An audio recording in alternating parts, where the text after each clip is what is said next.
Oh, good evening, good afternoon, and good morning sa inyong lahat. Ito na yung pinakihintay nyo. Makilala natin yung kasama natin na rider sa Facebook, si Sir Jojo Ugaban. Oh, isa siya sa mga pinakaunang nagkaroon ng 450 SR dito sa sa buong Pangasinan. Pakita mo nga anak ko pa. Lapit lang. So yan si Sir, oh. Yan, may babatiin ka. Pero kung gusto batiin. Siyempre, yung pamilya ko. Ayun, quality. Ayun. Kids. Ayun. Ganda. Oh, sige. Bali, ang pag-uusapan lang natin dito, wala pa tayong test ride talaga or hindi ko pa talaga siya gagamitin kasi may lakad din si Sir, may lakad din ako.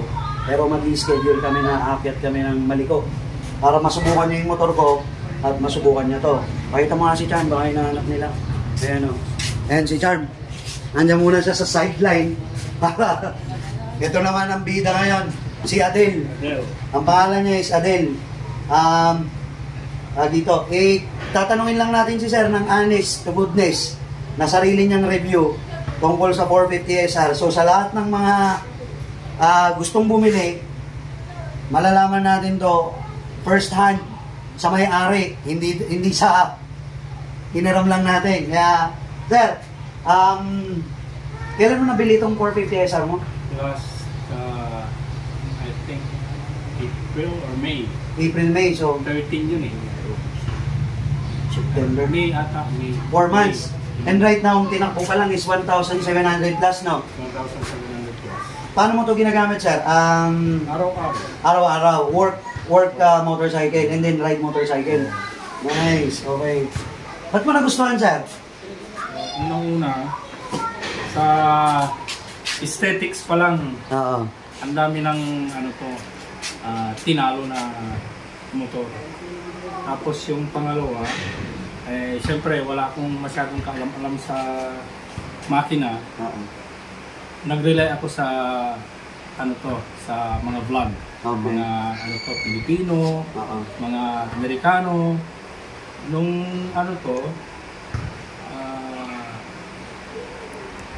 na-review ko na lahat yung mga sinasabi nila, talagang nag-decide ako na itong bibilin ko. I see. Pero nung una mo siyang makita, kung ano yung sinasabi doon sa review, yun din yung na-feel mo? Yun talaga, sir. As in, no bullshit yung... Alam mo, sir, yung hindi ko pa nakwento sa'yo kanina. Nung pumunta ako ng Wiltec Calasiao, kasi ito ang first choice ko. Pangalawa, 4RR. Yun sana ang kukunin ko, 4RR. Kasi, siyempre, inline 4 yun eh. Ngayon, alam mo nung, pagkabukas lang nung, yung ano ba yung roll up? Roll up. Yung roll up doon sa bodega. Ito, nakalagay lang dyan. Nakabungad na siya. Okay. Alam mo sinabi ko, doon kay Ma'am Ayla, bakit ngayon ka lang? Sabi ko, talagang sinakyan ko kaagad to. Pares pala tayo, pupunta ako doon. Sinakyan ko. And then, eventually, nung hindi ko nakuha yung 4RR, ito talaga. Okay. Mga anak mo ang pumili talaga nito. Nice. Ano naman, Sir, yung first few months ng usage mo, ano yung mga napansin mo na maganda sa kanya? Yung ergonomics, when it comes to riding, yung tinatawag nating ride etiquette, yung pag-overtake ka. Siya? Kamusta naman? Okay naman. Kasi ang tagal kong hindi nag-motor, mga more than 20 years. Kaya syempre more than 20 years yung last na motor ko, cruiser yun eh. Syempre, relax ka doon. Relax yun, relax. Ito, iba ito. Syempre, sports bike ito. Kaya medyo nag-alangan ako ng una. Okay. Kaya, pero nung tumatagal, siguro mga first week gano'n, medyo nag-aalangan-alangan. Pati pag-overtake, paano pag, yung, ano ba tawag dito? Yung ginagawa kanina. Hindi ko alam yung mga yun. Tapos, eventually, nung tumatagal, lalo akong na-inlove dito. performance-wise. Ay, performance-wise, wala kang masasabi sir. Oo, sinubukan mo nga kanina eh. Oo. Pero when you say performance-wise, let's say na holistic approach, aside from the fact na talagang maganda yung performance niya, when it comes to the engine, wala kang naririnig na kakaiba o talagang smooth lang talaga? Wala naman. Smooth talaga siya. Smooth, lahat. Wala namang problema. Kasi kanina nung sinubukan ko, ang haba ng primera. Tapos, yung torque niya, hindi siya yung ganong ka-torque, pero actually half lang naman yung ginawa ko kasi maiksi yung kalsada. Pero ramdam mo talaga yung himas niya sa'yo. Oo, syempre. Tapos nung nagsigunda nga ako, malakas, sabi ko. Kaya, pero ito tatanong ko, sir. Kadalasan kasi ng mga gustong bumili na ito, what they are thinking kasi is hype lang or let's just say sa simula lang maganda. Within 4 months of you using it every day, how will you grade the performance? Kung ano to, from 1 to 10, still 10. Still 10 on your end? Still 10. I see. Para sa akin. Magandang score. Wala eh. Magandang score yun mga pre. Coming from the wala owner. akong masasabi kahit na ano, makina, mga lalo dito sa clutch niya. Tingnan mo yung clutch niya pa. Pakita natin yung clutch. Napakalambot ng clutch niya. So, kita mo nga isang daliri ko dyan. Dali, papakita niya. Isang nga kaya, no? Sobrang, yan nga yung pinagtatakhan din nila eh. Di ba? Na lahat ng mga vlogger, ang sabi nila, sobrang lambot niyan. Sobrang lambot talaga. Parang hindi naman unbelievable, pero to the fact na meron kang 450cc, na meron kang clutch meron kang sa loob, na dito mechanism doon na pang 450 din, parang sobrang lambot niya, pati ako na So, 10 out of 10. Yes. So, let's just say, sir, nasubukan mo na to sa ulan. Oo, siyempre, nung maulan, ginagamit ko rin. Anong masabi mo sa ulan? Wala. As in, wala akong naging problema. Never na nagkaroon ng tubig to? Hindi nagkakaroon ng tubig to. Kahit malakas ang ulan, walang problema. Tapos, pagdating sa ulan, when it comes to the tire, okay naman yung tire niya. Pakita mo yung tire niya. Yung sa tire niya, pag maulan, huwag kayong masyadong mabilis. Huwag kang kukubiyansa, I see. Pakita mo rin yung likod ko. So, medyo madulas tong Andrino CST. Medyo madulas. Pero pag ganito yung dry season, walang problema. So, technically, ang nakikita mo palang na parang pinaka-down is yung itong gulong. Some people say na maganda yung gulong, and you're telling me right now na hindi siya ganun kaganda, na gusto mo siyang palitan if ever. So yun lang ang gusto mong... Hindi ko lang alam kasi, syempre, hindi naman ako professional rider. Hindi ko lang alam, syempre yung mga professional rider siguro, lahat kasi ng sinasabi nila maganda yung gulong. Pero sa akin, pag sa ulan, may tatanong ako, sir, nag-engine brake ka? Oo, syempre. Kung nag-engine brake ka at madulas ang gulong, madulas na yun. Kasi hindi mo rin maiwasan kuminsan na may biglang kang pipreno. I see. So, anong ipapalit mo if ever na gulong? Yun nga yung pinag-isip. IRC Exato. Pinirekomenda mo. Ito, IRC Exato. Same sila ng size. Mag 120 ka na lang sa harap. Kasi ito, nasubukan ko na to sa ulan, bundok, sa Maputik. Talagang makapit. Malapit yan. Anyway, going back. So, wala kang masabi sa performance. Magkano naman ang maintenance nito? Maintenance, nung nagpa-first PMS ako, may 3,000 ang binayaran. 3,000 plus. Pero all in na yun. All in na yun. Kasama ng oil, filter, bayad mo sa kasa, ganyan. Kasama na yun. Tapos yung, di ba kinash mo to? 2.5. 2.5, okay. Niya. Anong oil na ginamit mo? Yung ginamit nila, ang Kawasaki. Okay. Tapos ang tanong ko dito, sir, pag binili mo to ng brand new, cash, may kasamang insurance? Oo, TPL na lang. TPL. Cash TPL. 1 year? 1 year. Okay. Tapos, ito, next.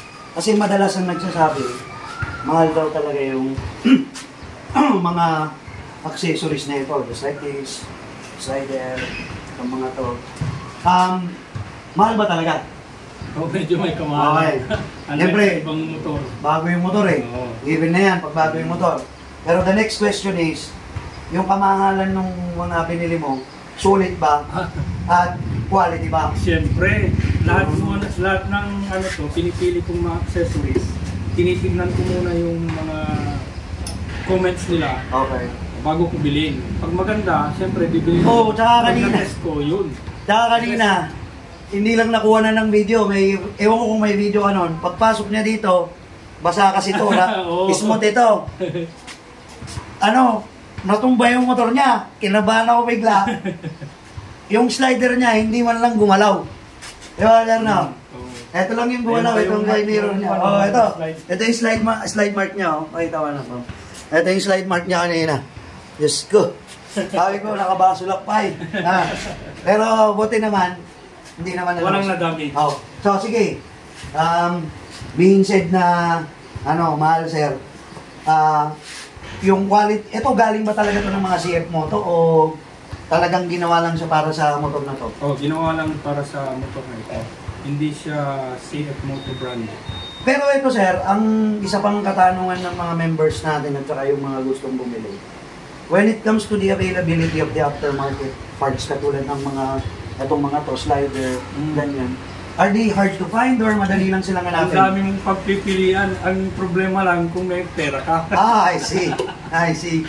Oh, alam ko, Shopee, Lazada, meron sila. Tapos meron akong nakitang vlogger, naglagay din siya ng ganito. Hindi ko lang alam kung parehas kayo kasi yung sa kanya, parang mas manipis yung ganito niya. Ito, bungang mas makapal to eh. Tsaka malaki to. So, sige, ang susunod na question natin, sir, pakita mo muna pala yung side mirror niya. Ang gwapo ng side mirror niya, oh. Tapos, Aftermarket na rin yan. aftermarket na rin to. Tapos, dalawa side mirror na ito. Ito pa yung isa. Ito yung pinaka gusto kong gayahin pag nabili ko to. Hindi ko na gagamitin yung ganun. Ito na yung gagamitin ko. Yan. Tapos, naglagay ka rin ng stabilizer. Ito sir, totoo bang gumagana to? Gumagana. Okay. So, hindi siya masyado. Sa bagay nung nakita mo ko nag-freehan ako kanina, di ba? Nung pinrihan ko, nakita mo naman ako, mahilig ako mag-freehan. Saludo ako. Balance talaga. Ganda ng pagkaka-build niya. Anyway, with all the accessories na nilagay mo na, rough estimation lang, don't give me the exact amount na nagastos mo. Hindi kasama yung gears mo. Ito lang, yung mga nilagay mo dito, how much have you spent? Siguro mga around 20 to 30. Wow, 20 to 30,000. Aside from your current, gamit sa safety, sa katawan. Okay. So ito, anong tatak na ito? AR. AR. Tapos ito, talagang siya, oh. Pakita mo nga anak ko. Fit na fit talaga siya. Talaga para sa talaga 450 SR. So ang kagandahan dito, napansin ko, hindi katulad ng Sigma 250 dahil nga, minority bike ang tawag namin sa mga yan eh. Walang masyadong aftermarket yan. So ito talaga, lahat ng mabibili mo are perfectly fit. Oo. Hindi ka nakatulad ng mga katulad ng ginagawa namin na tulad nito. Pakita natin nga. Gumawa lang ako ng slider to. Ito, sariling gawa lang namin to. Unlike this, lahat na ng kailangan mo nasa market na. And at the same time, you're not just getting pipitsugin na parts. You're actually getting good parts. Good. And I think, pagdating ng panahon, sir, maybe 2 to 3 years from now, magiging mura na tong mga to. Kasi lalo na palabas na yung mga bagong natin. Sana. Oo. Tsaka, isa pang naman mo dito, sir, iba talaga yung tunog. Nakadrive na ako ng NK. Nakadrive na ako ng ibang parallel twin. Iba ang tunog niya. Totoo nga, iba yung crank na ito. 270 talaga. Oh, 270 tapos mini-minute na yung yung tunog ng mga B-twin. Iba yung niya. Parinig nga natin, sir. Para Sige. naka-stand na, hindi ka. Pag naka-stand, under ba siya? Oo. Hindi pa yata naka-neutral. Hindi, naka-neutral. Hindi naman start yan. Okay. Hindi siya mag-start naka-neutral. kung naka-stand siya. Ano rin natin, ha?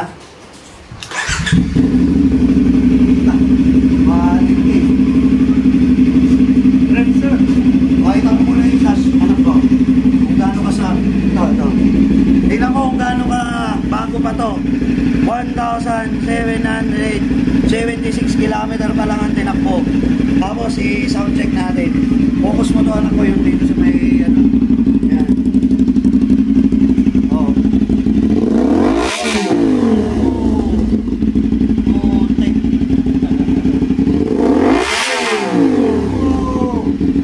Tapos wala siyang vibrate. Wala siyang vibrate. Yun ang gusto ko sa motor na to. Kasi karamihan ng mga nilabas nila na bago itong motor na to, ma-vibrate. Even the NK 400, may vibrate siya. And then, yung power nito at saka yung power ng NK, sobrang layo. Although malakas yun, kasi nga 400. Pero mabigat yun. Ibang hatak nito. Iba talaga. Oo, tsaka ramdam mo yung gaan nito. Yung NK malakas ang hatak pero ramdam mo na mabigat. Oh. Lalo na pag may mga accessories pa. Ang nakikita ko lang sir na downside talaga nito, itong pillion seat hindi mo pwede. Masyadong matigas. Pag inuwi ko nga dito si Mrs. Oo. Ano ba yan? Tigas-tigas. Ito naman sir, Magagawa ko ng parang ito. riding ergonomics. Some people say masakit sa likod. Some people say it is okay. Some people say mataas. Tatanungin muna kita, masakit ba talaga sa likod? Hindi. Never, mula 4 months ko nang ginagamit ito, never na sumakit ang likod ko. Come to think of it, you're over 50, tama sir? Yeah. Oh. I'll be 55. Oh, karamihan ng mga napapanood natin, ang sabi nila, medyo masakit sa likod. Pero nung dinrive ko talaga siya, medyo nakatinggayad yung puwit ko. Pero to be honest, I didn't even feel as well yung idea na masakit sa likod kasi hindi naman sa super sports. Kasi pag super sports, andito sa baba. Pwede mo naman pababaan ito. Pwede. Kung gusto mong maging super sports, pwede. So in my case, even though enthusiast ako ng sports bike, mas gusto ko yung ganito. Bakit? Kasi these bikes are made for long ride. Although sabi nila, track bike tong mga to. Whether you like it or not, people like us will use it anywhere we wanted to go, di ba? Ito yan. So kung ganito yung setup mo, all good siya. At saka, let us go with the total look of the bike. Anak, pakita mo tong dito. Napansin ko, makapal. Tapos parang lightweight yung dating. Tapos sabi nila dun sa mga nagbablog, maliit daw to. Pero the way I see it, hindi siya maliit. Kasi kung titingnan mo to, malaki na to. 41mm. Oo, malaki na yan. At saka, stopping power wise, okay siya. Tapos tank, ang pinaka-paborito ko sa tank, alam mo ano dyan? Maliit. Halagang may mo to. 14 liters. 14 liters pero, may pipit mo yung may sasayaw mo ng maigi. Yun ang hindi sinasabi ng mga ibang vlogger. Hindi sila nag-focus dito kasi sa totoo lang, pag ang tank mo medyo malaki, hindi mo masyadong maipit. Medyo nagkakaroon ka ng problema when it comes to pag-banking or what or yung Pag kasi nagda-drive ka, dapat yung mo naka-tack. So pag naka-tack to dito, talagang konti lang yung allowance ni. Hindi katulad nung Sigma, mas malaki. So, okay, para sa akin, okay siya. And, ito ba sir, sabi mo hindi sumasakit ang likod mo. Kahit na matagal kang... Tulad ngayon, saan ka galing sir na lugar? Dagupan. Dagupan to here, hindi sumasakit ang likod mo. I see. Ang to, dito lang, sa trato. Ito lang talaga. Na namamanhit, dito lang. So siguro ito, sa throttle, given na siguro to.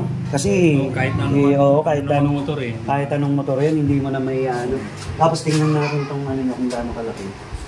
Malaki din pala. Yan malaki pala. Yan yung daliri ko. Malaki pala siya. Nice. Tsaka ang isa kong bilib ko dito, ito, may nabibiling ganito? Meron. Steering damper. Pag tinype nyo sa Shopee or Lazada ang 450 SR, ang dami nang lalabas na accessories. Marami na talaga. No problem sa Saka itong mga sticker, Ito ang pinakamagandang sticker dito sa tank ng 450 SR. Kasi lahat, takip lahat. Ganda. Nanalo. Naman sir, ako ito napansin ko lang I don't know if you're gonna say yes. Ang nakita ko lang sobrang lakas ng preno. Grabe so, ang lakas. Grabe ang lakas talaga. Kasi kanina, di ba, nung gumanyan ako, hiikot ako eh. Pinisil ko lang ng konti. Nag-stop talaga. So siguro, masasuggest ko sa mga bibili ng mga beginner, hindi kayo ma-aksidente dito pag tumatakbo kayo ng mabilis. Oo, totoo yan. Malaki ang chances mong matumba dito pag liliko ka, yung mag-U-turn ka. So, hanggat maaari, pag-aralan nyo muna itong preno niya bago nyo ipa-turn na, ba, yung mag-U-turn ka, ganyan. Or yung, ba, magpa-park ka, ganyan. Doon lang to. Medyo, yun lang ang nakikita kung hindi pasok sa akin. Pero since intermediate naman na ako, mabilis na lang akong nakapag-adjust. Hindi ka tulad ng iba, iniisip ko kasi, baka yung iba, medyo maano yung brake nito. At saka yung brake din niya sa likod, malakas. On the brighter side naman, dahil sa ganda ng brake niya, kung tumatakbo ka, I think, kung tumatakbo ka ng 100, since ABS din to, di ba? Maganda magiging braking nito. Oo, maganda talaga. Oo, kasi, kunting pisil mo lang talaga, ganda! Hindi naman gaanong kalakasan. Usually naman, pag sa likod, hindi gaanong malakas. Sa front lang ang malakas. Tsaka, ang sabi nila, mabigat. Pero, hindi siya mabigat kasi tingnan mo, isang kamay lang, Siguro, yung sinasabi nilang mabigat, yung idea na 86. Ano yun? Wet weight na yun o dry weight? Dry ata. Dry yun, okay. Sipin mo yun. Kasi yung sa akin, 150 eh. 400 to 250 lang naman. Palagay ko hindi naman siya ganun kabigat kasi kayang-kaya naman siya. Ayun nga lang, ang masasabi ko lang siguro, kung hindi kayo sanay sa mabigat, pag-aralan nyo muna. Tulad nga nung tinuro kayo sir kanina, huwag mong hawakan to. Dito ka na lang umawak kasi ito, ginawa talaga itong hawakan ng passenger. So ito yung pulin nyo, pag ganun. Pag-iikot mo siyang pag ganun. Tsaka, ewan ko ba, nung ginamit ko siya, napangiti ako. Hindi lang kasi tayo naka-schedule na mag-ride kaya hindi na ako nag-helmet at saka dito lang naman. Pero huwag kayong mag-alala, may part to. Pupunta kami ng Malikuni sir, isasama ko yung mga taga Sigma Pilipinas, magpapalit din kami ng motor para masubukan ko to kahit mga ilang minuto lang. Pagbibigyan daw niya ako, so yun ang aabangan ninyo sa susunod. Pero as of now, isa lang ang masabi ko, sa paggamit ko kanina, yung quality, tapos availability ng parts. I should say, hindi ka nalugi sa presyo niya. And come to think of it, parating yung 450 SRS, parating yung 500 SR, tsaka yung 678, I don't really know the 675 yata, 675 na 3 inline 3. I am thinking na baka bumaba pa presyo nito. Siguro. Malaki yung chance na bumaba. Yung SRS, bababa ito. Bababa ito. Kaya ako, parang, sabi ko nga kayo sir kanina, parang ayoko na yung S. Parang, balik ako dito. Kasi yung ganda. Kasi may traction control lang naman yun. Tapos 1 horsepower lang yung dinagdag. Okay na to. Anyway, we're not talking about the specs or anything kasi that is always being, that's always being talked about ng mga vlogger. Right now, what we are trying to tell you is yung first-hand experience ni sir and my first-hand experience nung ginamit ko siya. Eto na lang sir, panghuli natin. Okay. With your age, 55, would you recommend it sa mga katulad mong kaedad mo na magmotor ng ganito? At syempre naman, basta alam nilang kaya nila, walang problema. Walang problema, no? At saka, hindi masakit sa likod talaga, Paris. Hindi, mataas lang to, pero I think this bike was made for banking. Kasi hindi siya mataas, kaya hindi siya mababang masyado. Usually kasi yung mga iba, nakaganyan. Nakasubsob. At saka sabi nila, yung quality ng plastic na ito, sa ibang bansa, pinagtatawanan nila. Pero, maganda. My point is, anong nakakatawa dito? Maganda. Bakit mo anak? To? Anong nakakatawa dito? Ang ganda-ganda ng quality. Siguro, sabi nila, 50 fake carbon. Pero, it doesn't matter. Yeah. It's the design eh. This is the design eh. Di ba? Tsaka narinig ko kay noon, nung tinas ni Jao mo to. Oo, ni Jao. Yung ganito. Hindi raw niya siya masyadong dito sa ito. Kasi parang may may bawas. Yung parang rough siya. Oo. Rough kung titignan mo, pag ganon, para siyang printed lang. Oo. Pero hindi, may rough siya eh. Akala ni Jao Moto natatanggal ito, hindi pala. Hindi. Okay. May mga instances na tinitignan mo ito, parang may natatanggal na lines. Oo. Pero pag gumanon ka, wala. Wala talaga. Molded talaga siya na ganito. Ayan o. Tapos ito yung susi niya. So you have 2 keys, 3 keys. Ayan o. Kapunga siya ng susi ng Sigma. Dali lang. Maraming susi ng Sigma ko. No! Baka pwede ito sa Sigma ko.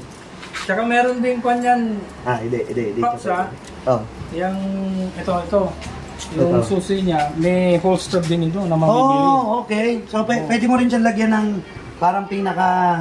Okay. Maganda. Kung ano yung kulay na gusto mo, meron sila. Ito na lang pala, bago tayo malapos sir. Nakalimutan kong tanongin. Suspension. Okay naman. Hindi makaltag? Siguro konti lang. Pero okay lang. Kasi na-adjust naman yung suspension niya adjustable. Ayun, oo. Pinababa ko ng konti. Okay. So pinababa mo pa yan? Oo. Kasi nung una, masyadong mataas. Okay. Nakaganyan na. Nakatingkayad ka? Oo. Oh, I see. At saka napansin ko dito, malaki yung mags. Malaki. Malaki siya. Ayan o. Malaki siya. So kahit maglagay ka ng 160 dito, pwede to. Yung mga iba nga, 180 ang nilalagay. That is too much. Masyado na nga. Ang tawag ko kasi doon, pilit big bike. Pilit. Big bike na to, kasi ako, sir, may prinsipyo ako. If you wanted your bike to look big, buy the big one. Diba? Kung ano yung standard, magtataas ka lang ng 10, that is the best. Based on my experience. 140 yan, nag-150 ako, ang ganda ng performance niya.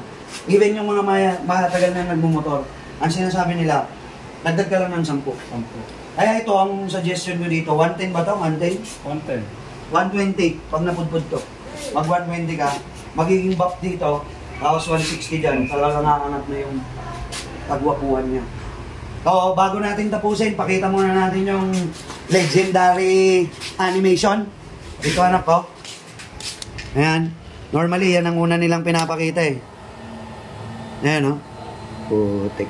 Ganda ng dash. Diba? O, pulitin natin anak dito naman dyan. Dito. Okay lang dito, patayin ko ulit. Okay. O, tingnan mo ha. Ayan yung legendary animation. Woo! Guwapo! Oo. Yung, ayun, ito. Yung lupit nito. Mahal to, sigurado. Tsaka ito na lang pala, last. For some ideas, bumili siya ng side mirror na ganito, pero ang problema, magalaw. Kasi nga, plastic, hindi ito talaga. Ito lang ang hindi ko may re-recommend na bilhin. Huwag nyo raw. Itong upgrade na to. Side mirror na okay.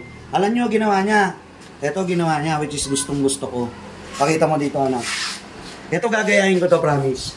Gagayahin ko to. Kasi maliit lang yung side mirror niya. Pero, kitang-kita.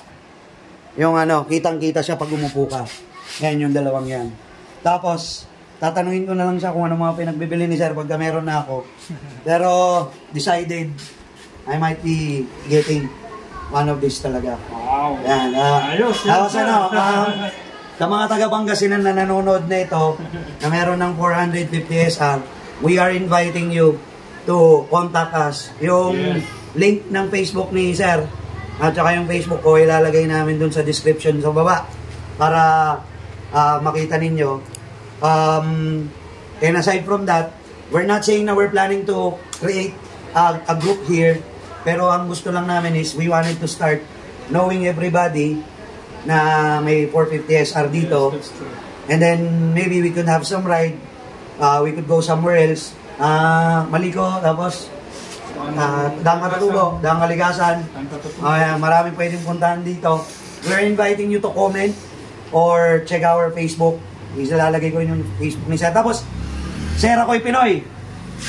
Special shoutout nga pala sa'yo kasi kundi dahil sa'yo, hindi kami magkakaroon ng maraming idea tungkol dito. And then, si Sir, kailangan niya ng tulong mo. Dito na natin sabihin.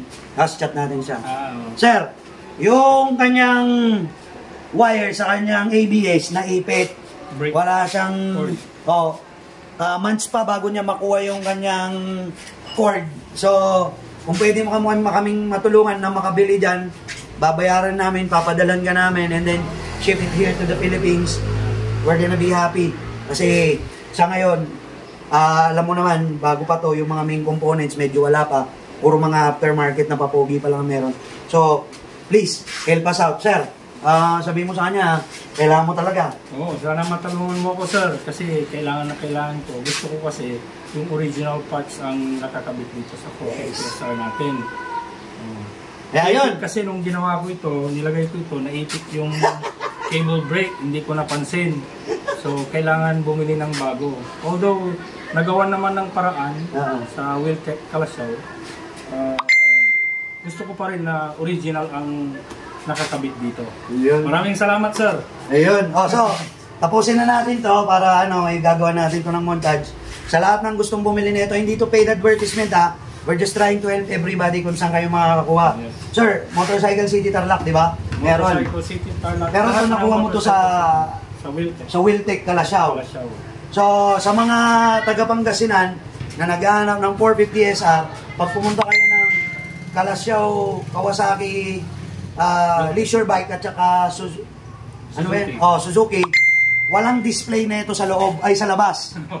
Okay, kasi bawal i-display kasi exclusive yun. All you have to do is ask them. Sabi ni Sigma Motorsiklo, sabi ni Sir Jojo, dito raw siya nakabili ng motor niya, nasa na? Papakita nila sa inyo yung heaven doon. Yung tinatawag nating $1 million garage. So pag nakita mo yon, makikita mo na to. So, may nakalimutan pa ba tayo, Sir? Kasi etong mga to, matik na to, nasabi na nila. Pero yun nga, sir, I would like to say thank you very much for giving me the chance para and I would like to say thank you in advance pag magra-ride na tayong dalawa. I am really excited na to try this even for just 10 minutes. Alam mo yun? Hindi lang 10 minutes. I really wanted to test this bike and I am happy po na you came here. Nagtiwala ka na pupunta ka dito. I hope you did have a good time. Yes. Pagpasensyahan mo na yung konting handa natin. Thank you very much, sir. Okay, thank you. Thank you rin. And one more thing, sa lahat ng mga may motor na gusto nyong ma-feature dito sa channel natin, hindi kita mababayaran ng pera. Pero, papakainin kita and you will gain a friend. You will gain a family member. Katulad namin ni Sir Jojo, for sure, I'm gonna be going to their place.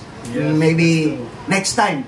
Tapusin muna natin yung nangagila natin at medyo matrabaho pa. Sa mga kagila ko pala, shout out sa mga kasigma Pilipinas ko, sa lahat ng mga gustong bumili ng SR 450, sa lahat ng mga nagmumotor, China man yan, Japanese man yan, ano man yan, let us unite as one. Yes. No brand war. We are now in the era wherein even the Chinese brands are actually competing neck to neck, shoulder to shoulder to the most branded bikes in the world.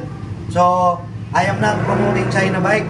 I am not promoting any bike. But what I'm trying to tell you is, this is an era wherein your money, yung pera mo na hard-earned money mo, na hindi mo mabili yung mahal na motor, at gusto mong magkaroon na quality, now this is the time, di ba, sir? Saka baka yung nag-tie up yung Yamaha. Oo nga pala. Sabi ni Sir Jojo, I'm gonna be checking it my own. Sabi ni Sir Jojo, CF Moto and Yamaha nag-tie up sila. And I think, nag-tie up sila dun sa tinatawag na motor siguro na 675 na inline 3. Inline 3. So, see, before, KTM, ngayon, Yamaha, tingnan natin. And to be honest with you, the only two brand na China bike na gusto ko ngayon is CF Moto and Kobe. Ikaw, CF Moto talaga? Yes, CF Moto. Ayun. No doubt.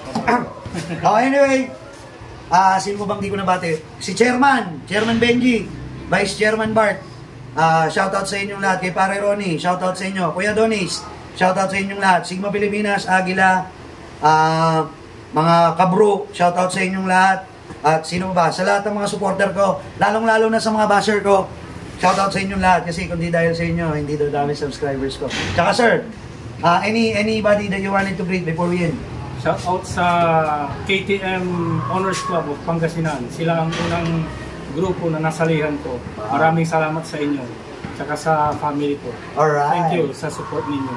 Alright. Thank you very much and ciao! Ayo.